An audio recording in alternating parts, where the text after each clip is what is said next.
Hello, welcome to Reframing Mindset Podcast.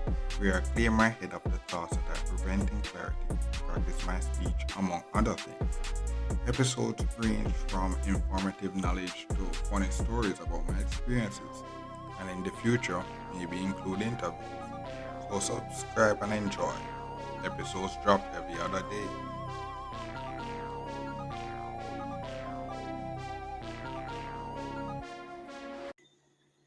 Okay, so welcome back to Reframe Mindset Podcast. My name is Constance Brooks. I know this is the second part of the the thing where I talk about. Yes, I'm using the one experience to talk about to share some knowledge. And the next thing is basically, is what I've heard and it came to pass. It's one of those things where, when I learn something and they see actually being applied into your life, then be like, damn, bro, it's a good. You're like fine. You'll be like, happy that you actually see something that you have learned actually being applied into your life. Either way. And I guess this one is basically where I hear that your network is your net worth. And you have to say, yeah, I get it. Even though I'm a person that goes towards try to be as independent as possible, but the the term your network is your net worth is kind of similar to the show me a company, show me a friends, I tell you who you are or something like that, and you are who you surround yourself with. So basically, it's like on your rise, like when you're trying to come out of where you have a poverty or whatever it is, the people you surround yourself with is going to either help you or hinder you. And back to the Reggae Sumfest thing, I guess the circle that I was in, allowed me to get connected to someone that got me work to see one of the biggest one of the biggest what do you call it, festivals in our country. And that's due to me just going to a different circle with like me elevating myself and then going to a new circle with someone I knew, but he was elevating himself as well. And what happened was his circle of network,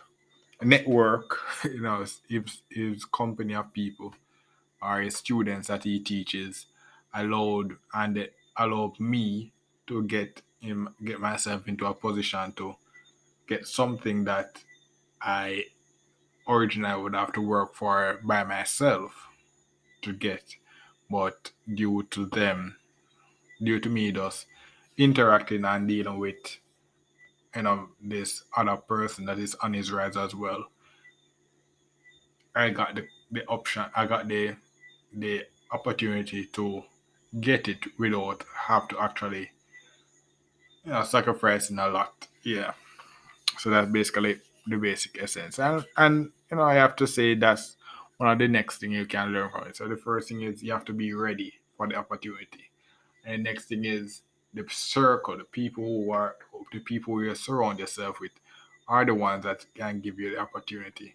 And I guess the two episodes kind of collide because one of the thing is that one of the reasons why I said get ready is that I it's not you know it's not the first where I could have gotten opportunities due to the people that are around me are the people are the circle that are around me. I could have gotten opportunities in a lot of places, but the thing is that I wasn't ready for those opportunities. I wasn't ready. Some of them was not my expertise. They had a lot of requirements and such like that, and some of them I had to really go out of where my expertise to actually get a chance to actually go there, get the opportunity, you know. So what happened was, what was different this time around was that I basically, prep- through the various experiences, I I what I call it, become very versatile, and not only that, I am more able to know which skills that I need to use where and how. I'm better able to evaluate opportunities to see, okay, this is a good opportunity, this is not a good one. And what happened is I'm better able now to, I'm more, record, more mature in the sense that, the previous me would be like procrastinate, swatting, or, trying to learn the skill quicker and such like that. But what happened now, the me now has those skill kind of more refined, where basically it's kind of ingrained in me. It's kind of ingrained in me. So if I'm called on to basically apply a skill that is kind of close to one of my previous skill, I can basically, go to that skill without really have to try to be, saying I'm trying to learn this overnight or whatnot. So right, the me now is more versatile. So I got myself ready to receive these opportunities. And it's kind of, you're saying that this brings me back to one of the books that one of my previous guests, Oshie Panton, recommended, and it was one of the books that I actually recommended that you read in one of my episodes. And it's called, I guess, the 5 rules of stratospheric success or something like that. And the last thing was basically, you must be open, give, but be open to receive.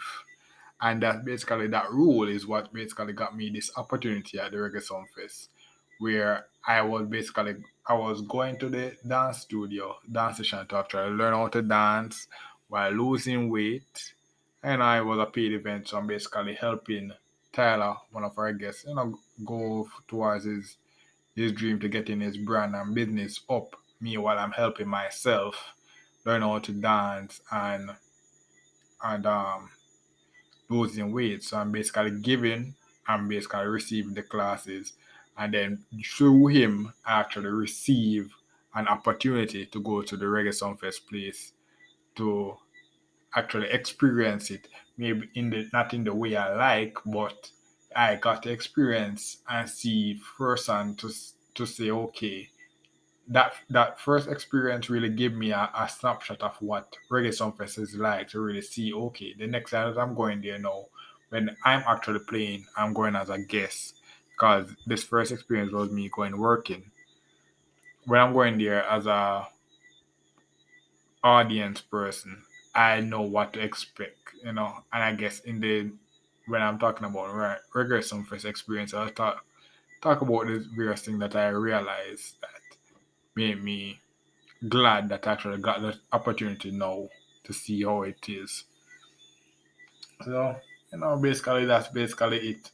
It does your circle. It's not me saying you need to change your circle or whatnot, but what happened is that on your rise, I guess the first thing you need to do, you need to get yourself ready, get your skills in order and such like that, so you're ready to get the opportunity. Then what happened is that the I if not, you need to go to a network and whatnot. I guess over time, the people that you deal with, you interact with, personally, your classmate that you go through school with, because the Tyler was one of my schoolmates. We went to school together, so that's how we basically got the connection back. From um when I actually graduate and come back. He was my one of my school classmates. So what happens that throughout your school life and whatever life, you build these connections, and over time you realize that some of these connections will become very vital connections that can really open you up to very good opportunities to go to higher places. Like when you're stuck at a level, one of those old contacts, one of your old classmates can be the one to basically be the one to kind of pull you up. Yeah. So that's basically it. that's basically it on this episode. Your network, your network, yeah, is your net worth. And I guess my thing, the basic essence, what I'm saying is that I don't I don't think of it literally in that way, in the sense that it's your network that builds your network. But what happens that it can assist you to maybe start or basically help you elevate, you know, towards it, towards your network. So people can help, you growing, when you start on your journey, say, okay, boom, I'm growing, and your network um start to grow, then you will start attracting people from different networks, and them can just um give you opportunity to build your net worth again, and such. So that's basically how I perceive the network is your net worth. I I'm a person that believes in trying to get yourself as independent as possible, but it, you know it, it never sometimes a one person can help, and that collaboration can really propel you to higher heights. Yeah, so that's basically it for this episode. Thanks for listening, and I look forward for the next episode. Mhm. Well, this is the end of the episode. Thanks for watching and look forward for the next episode. To support this podcast, go to anchor.fm/cssb/support or become a sponsor for this episode. If you have a product that you want to have more exposure, DM me on the Instagram page, Reframing Mindset Podcast, or on Twitter at ReframingP. Either way would help. Thank you regardless for listening, and here's a preview for the next episode. Final of those Reggae Sumfest episodes, and this one is basically going to talk about my experience at Reggae Sumfest. The one night that actually went. Yeah. So if you would have known from the two episodes prior, I got to the chance to see Reggae Sumfest due to a friend of a friend giving me the opportunity to work there. So I never actually paid to go in there, and I actually was working. But while I was working, I was seeing seeing the artists play and whatnot. So I get to kind of experience it and such like that. So basically, I'm going to talk about both sides, the working part and the experience part. So basically, my job was basically